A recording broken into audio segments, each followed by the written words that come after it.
नमस्कार मित्रांनो, मी भीमराव भुजबळ आपल्या लावण्य मल्टी सर्व्हिस या यूट्यूब चॅनलवरती आपलं सर्वांचं स्वागत करत आहे।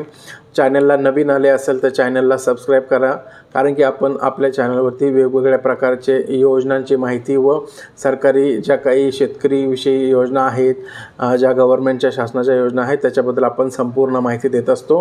ही माहिती तुमच्या रेग्युलर मोबाईलवरती यावी व तुम्हाला नेहमी अपडेट यावी, त्याच्यामुळे चॅनलला सबस्क्राईब करणं फार महत्त्वाचं आहे। खाली लाल बटन आहे, त्याला क्लिक करून तुम्ही चॅनलला सबस्क्राईब करू शकता, जेणेकरून तुमच्या मोबाईलवरती रेग्युलर आम्ही जर व्हिडिओ टाकला तर तुमच्या मोबाईलवरती रेग्युलर येत जाईल, तुम्हाला अपडेट येत जाईल।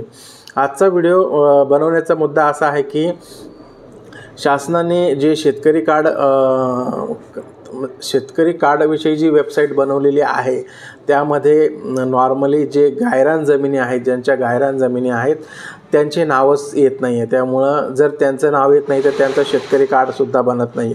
जर कार्डच बनलं नाही तर त्यांना शेतीविषयी कोणत्याही योजना मिळणार नाही। हे सर्वात मोठा त्याच्यामध्ये प्रॉब्लेम दिसून येत आहे। शेतकरी कार्डमध्ये बऱ्याच लोकांचा इश्यू आहे की त्यांचा गट नंबर टाकला तो जर ती गट नंबर जर गायरान जमिनीमध्ये येत आहे तर त्यांची कोणतीही माहिती किंवा त्यांचे नाव तिथं डिस्प्ले होत नाही आहे।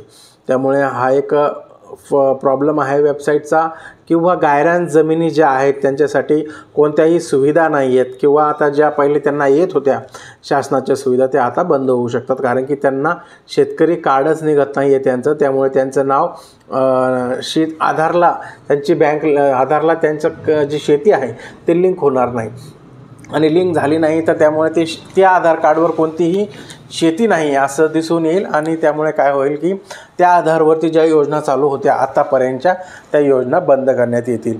आणि आता ते गायरान जमिनीचा जो प्रॉब्लेम आहे, नॉर्मली कसं असतं की गायरान जमिनी हे तुम्हाला करायला दिलेले असतात आणि त्या तुमच्या नावावर नसतात, तिथे लिहिलेलं असतं की ही गायरान जमीन यांना दिलेली आहे, परंतु ती गायरान जमीन असल्यामुळे त्यांचा कुठेही ऑनलाईन रेकॉर्ड हा शेतकरी कार्ड या वेबसाईटवरती दिलेला नाही आहे। तिथे कोणतंही नाव जेव्हा तो गायरान जमिनीचे जे शेतकरी आहेत ते नाव तिथे टाकायला जातात किंवा तिथे शेतकरी कार्ड काढण्याचा प्रयत्न करतात तर त्यांचा कार्ड निघत नाही आहे। त्यामुळे ज्यांच्या गायरान जमिनी आहेत त्यांना हा सर्वात मोठा तोटा आहे।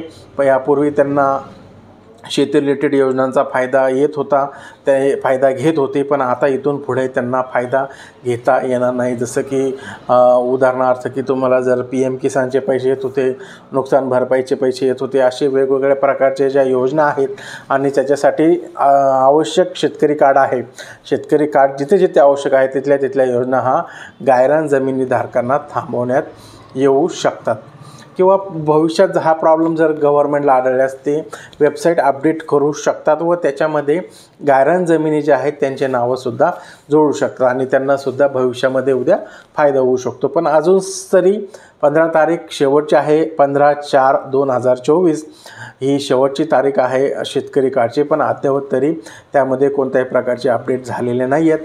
ज्यांच्या गायरान जमिनी आहेत त्यांचे नावं तिथनं डिलीट झालेले आहेत किंवा तिथे टाकण्यात आलेले नाही आहेत।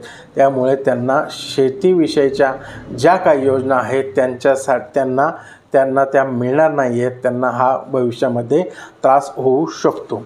अशा प्रकारचा हा नवीन गायरान जमिनीबद्दल तुम्हाला एक अपडेट होती। तुमच्या जर गायरान जमिनी असतील तर ह्या तुमच्यासाठी अपडेट आहेत।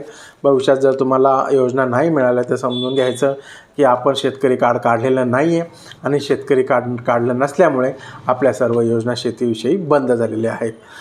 अशी ही महत्त्वाची अपडेट होती गायरान जमिनीसाठी। धन्यवाद।